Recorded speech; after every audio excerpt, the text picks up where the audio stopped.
America ने Israel को एक जोर का झटका दिया है क्योंकि तुर्की की वापसी F-35 विमान प्रोजेक्ट में अमेरिका ने कर दी है। और यह बयान अमेरिकी प्रेसिडेंट डोनाल्ड ट्रंप की तरफ से बेंजामिन नेतन्याहू, जो इजराइल के प्रधानमंत्री हैं, उनकी मौजूदगी में आया है।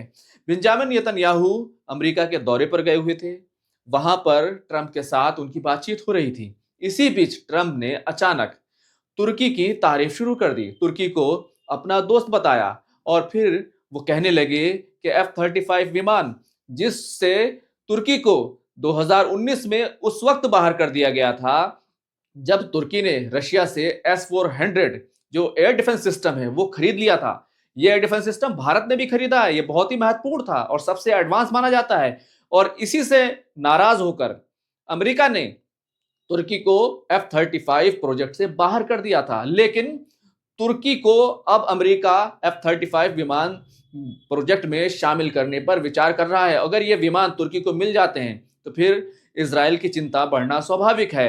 अभी कुल मिलाकर 23 दिसंबर को ही जब इजराइल ने तुर्की को सीधे तौर पर चेतावनी दी थी कि वो इजराइल के मामलों में बोलना बंद करे, लेकिन इस सब के बावजूद अमेरिका ने यह दिखा दिया है कि इजराइल उसके लिए क्या हैसियत रखता है। क्योंकि इजराइल के बारे में यह कहा जाता है कि इजराइल अमेरिका को चलाता है, लेकिन सच्चाई क्या है? अमेरिका इजराइल को सिर्फ इस्तेमाल करता है और जब अमेरिका को डॉलर में बिजनेस की जरूरत होती है तो फिर वो इजराइल को भी साइड लाइन कर देता है। आपको यह खबर कैसी लगी, जरूर बताइएगा।